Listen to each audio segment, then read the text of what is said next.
Dalam Islam, terdapat keyakinan tentang 7 pintu neraka, yang masing-masing diperuntukkan bagi golongan manusia yang berbeda, sesuai dengan dosa-dosa yang mereka perbuat. Neraka adalah tempat yang penuh siksa dan penderitaan bagi mereka yang durhaka kepada Allah. Pintu-pintu neraka ini disebutkan dalam Al-Quran, dan setiap pintu memiliki tingkatan siksaan yang berbeda. 1. Jahannam adalah pintu pertama, tempat orang yang kufur pada Allah. 2. Lazza diperuntukkan bagi mereka yang mengabaikan ajaran agama dan sibuk dengan kekayaan dunia. 3. Hutamah adalah untuk orang yang tamak dan sombong. Tempat Sa'ir adalah tempat bagi mereka yang menyembah selain Allah. 5. Saka bagi mereka yang tidak mengerjakan salat. 6. Jahim untuk para penentang kebenaran. 7. Hawiyah adalah tingkat neraka terdalam bagi orang-orang munafik dan kafir. Dalam Islam, menurut Rasulullah SAW, ada 4 kriteria utama dalam mencari pasangan: kecantikan atau kegantengan, harta, keturunan, dan agama. Dalam sebuah hadits, beliau menyarankan untuk lebih mengutamakan agama sebagai pedoman utama. Rasulullah bersabda, perempuan dinikahi karena 4 hal: karena hartanya, karena keturunannya, karena kecantikannya, dan karena agamanya. Maka pilihlah yang beragama, niscaya kamu akan beruntung. Artinya, meskipun aspek-aspek lain bisa menjadi pertimbangan, fondasi yang kuat dalam agama akan membawa kebahagiaan dan ketentraman dalam kehidupan rumah tangga, karena pasangan yang beragama akan membimbing ke jalan yang benar. Dalam Islam, tidak ada larangan khusus yang melarang memotong kuku pada malam hari. Hukum memotong kuku, baik siang maupun malam, adalah mubah atau diperbolehkan. Yang lebih ditekankan adalah menjaga kebersihan dan kerapihan, karena Islam sangat memperhatikan kebersihan sebagai bagian dari iman. Beberapa kepercayaan atau mitos tentang larangan memotong kuku di malam hari sering kali berasal dari tradisi budaya lokal, bukan dari ajaran Islam. Oleh karena itu, selama tujuannya adalah menjaga kebersihan dan tidak ada niat buruk, memotong kuku kapan saja diperbolehkan dalam Islam. Dalam Islam, terdapat perbedaan pendapat di kalangan ulama mengenai apakah wanita yang sedang haid diperbolehkan membaca Al-Quran. Mayoritas ulama dari 4 mazhab Hanafi, Maliki, Syafi'i, dan Hambali berpendapat bahwa wanita haid tidak diperbolehkan membaca Al-Quran secara langsung, kecuali dalam kondisi tertentu seperti untuk tujuan pendidikan atau menghafal. Mereka mendasarkan pandangan ini pada hadits yang melarang orang dalam keadaan junub termasuk haid menyentuh atau membaca Al-Quran. Namun, ada juga pendapat dari ulama seperti Ibnu Taimiyah yang membolehkan wanita haid membaca Al-Quran tanpa menyentuh mushaf secara langsung, misalnya melalui hafalan atau menggunakan media lain seperti aplikasi digital. Pandangan ini lebih memudahkan, terutama bagi mereka yang ingin terus berinteraksi dengan Al-Quran.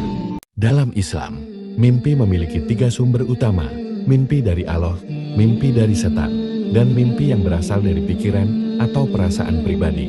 Mimpi yang berasal dari Allah disebut ru'ya dan dianggap sebagai mimpi baik atau petunjuk, seringkali membawa kabar gembira atau peringatan.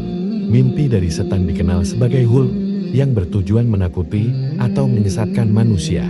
Sementara itu, mimpi yang berasal dari pikiran adalah refleksi dari pengalaman atau keinginan sehari-hari. Dalam hadis, Nabi Muhammad SAW menyarankan untuk tidak terlalu memikirkan mimpi buruk dan menyuruh kita membaca doa serta meminta perlindungan kepada Allah dari setan.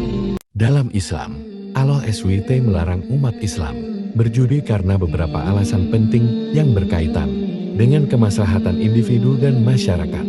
Berikut adalah beberapa alasan utama. 1. Merusak akhlak dan keimanan. Judi mendorong seseorang untuk berharap pada keberuntungan, bukan usaha yang halal dan ketentuan Allah. Ini bisa melemahkan iman karena pelaku judi menjadi tergantung pada nasib, bukan pada usaha yang benar.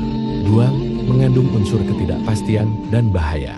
Judi melibatkan taruhan di mana hasilnya tidak pasti. Islam sangat menekankan keadilan, transparansi, dan kepastian dalam muamalah hubungan sosial dan transaksi. Sementara judi penuh dengan ketidakpastian yang bisa merugikan banyak pihak. 3. Menghilangkan harta secara tidak adil dalam judi. Sebagian orang memperoleh harta tanpa usaha yang haram, sementara yang lain kehilangan harta dengan cepat. Dalam Islam, terdapat keyakinan bahwa tulang ekor manusia disebut Abu Zanab tidak akan hancur bahkan setelah kematian. Menurut hadis Nabi Muhammad SAW, seluruh tubuh manusia akan hancur di dalam kubur kecuali tulang ekor ini. Di hari kiamat, Allah akan membangkitkan manusia dari tulang tersebut untuk dihisap dan dibangkitkan kembali. Tulang ini dianggap sebagai inti dari penciptaan dan kebangkitan manusia, yang menjadi simbol kekuasaan Allah dalam membangkitkan kehidupan setelah kematian. Keyakinan ini memperkuat konsep kebangkitan dalam ajaran Islam. Dalam Islam, meminta doa untuk kematian dilarang karena hidup adalah anugerah dari Allah yang harus dijalani dengan penuh kesabaran. Setiap ujian dan cobaan yang datang adalah bagian dari takdir yang harus diterima dengan tawakal pasrah kepada Allah.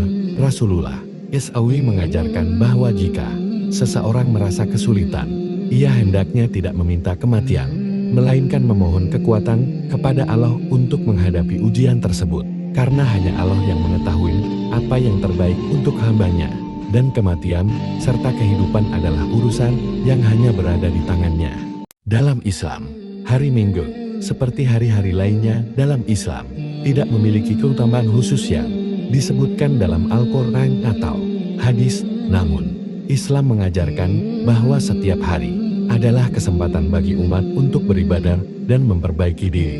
Dalam seminggu, hari yang paling utama adalah hari Jumat, karena hari itu disebut sebagai hari raya umat Islam dengan berbagai keutamaan, seperti salat Jumat dan doa-doa yang mustajab.